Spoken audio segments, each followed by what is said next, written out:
It's time for Bottom of the Bargain Bin with Kevin Hart. Welcome back to Bottom of the Bargain Bin. I'm Kevin Hart. We have a really interesting movie for you today. 1977 was a big year in cinema. Of course, that's when the original Star Wars came out, one of the biggest, best action blockbusters ever.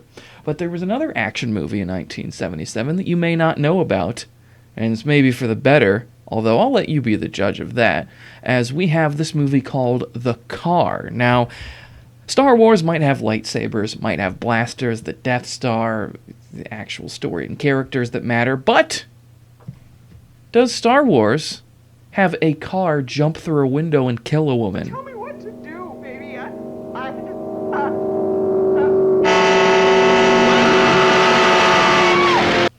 Yeah, that was clearly the better movie, huh?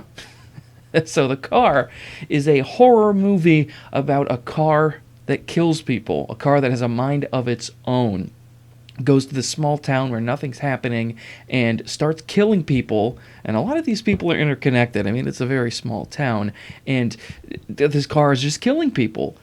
Now, what makes this movie funny is that it is serious. It is an earnest, serious horror movie, as serious as Psycho or The Omen or anything you can think of, but it's about this car killing people. And nobody's driving it, and of course, when they show the shot inside of it, I mean, the camera's kind of just a little bit to the right so that you can't see the steering wheel that well.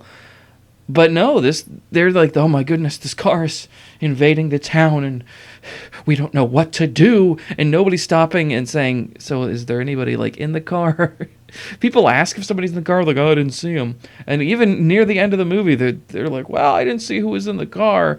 And so, but when it happens that they find out, oh, there's nobody in this car, and it's just this car killing people, everyone's just like, yeah, the car is killing people. We got to get to the bottom of it and destroy it.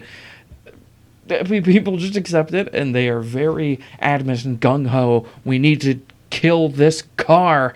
Well, they should get Cameron from Ferris Bueller's Day Off. He can sure kill a car. But no, I mean, really, it's okay. Let me show you a little bit more of this movie, because let's take a look at this clip right here. You know what you are? A chicken! Yeah, so here the car disrupts a band rehearsal. This marching band is playing a John Philip Sousa march. Not very well, but maybe the car was just upset by that. But they're able to run the car away by insulting it and swearing at it. I had to edit this clip a little bit. Even though this movie's rated PG, it did have some words I can't say on air. So here is one of the characters berating this car until it drives away. You know what you are? A chicken! You're a chicken! Scum of the earth! Son of a bitch!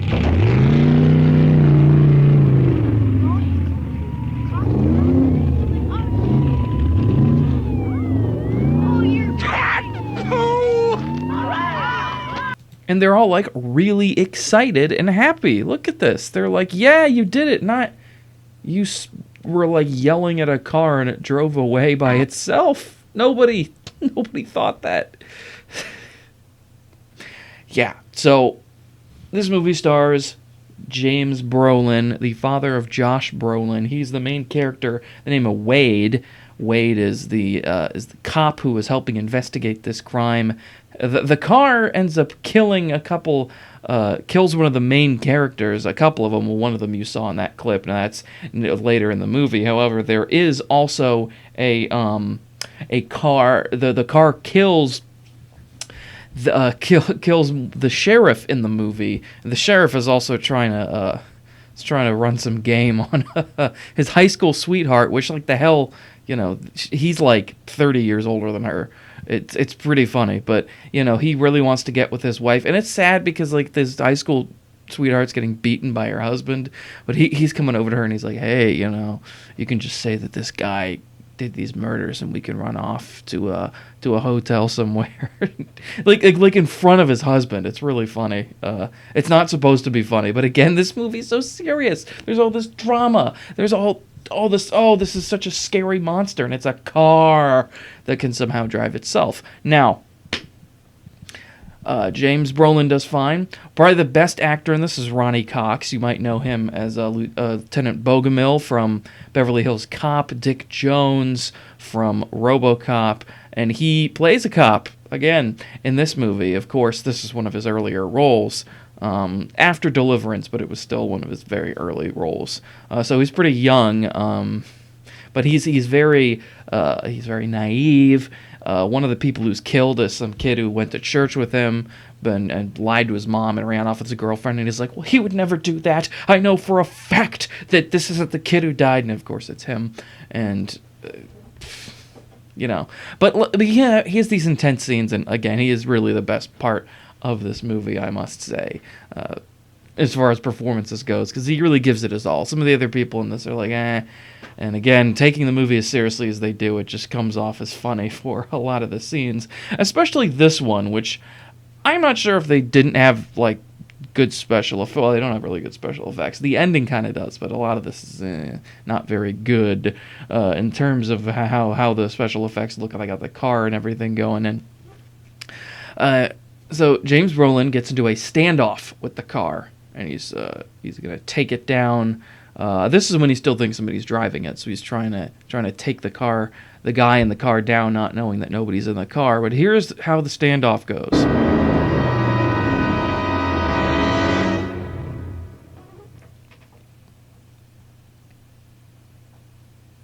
Yep, there's nothing there. Boom.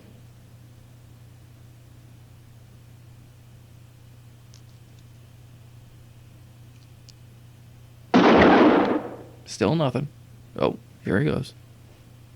Car door gets him.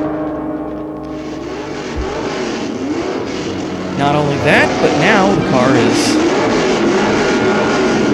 emitting some sort of light. That's a transition, but this car has really weird supernatural powers.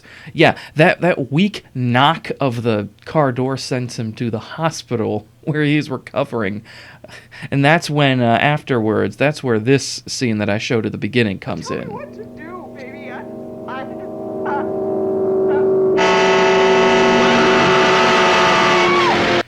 How that happens, car just jumps off the ground, so, we get to the finale. They, of course, have to blow up the car. That's the only way they can do it. And let me tell you something. This finale is quite ridiculous.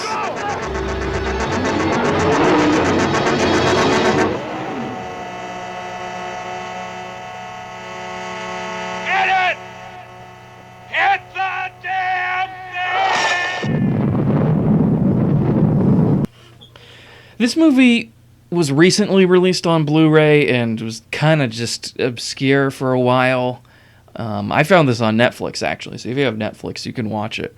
I can only recommend this if you watch it as a comedy, and you watch it knowing that this is a really stupid movie, and they take it very seriously, and it almost feels like a parody, like Airplane. I mean, it really is like that level of melodramatic and bad. So if you watch it like that, maybe a couple of drinks, it'd be pretty funny, and it'd be fun to watch, and I'd recommend it that way. But if you're watching it as a serious horror movie, this movie is pretty bad, and you won't enjoy yourself at all, and you're just going to be like, what the hell was the problem with this movie? Because it's so bad, and that's why it's fun to watch as a comedy. That's the only way I would recommend watching it. Thank you very much for watching this video, and I will see you next time on Bottom of the Bargain Bin.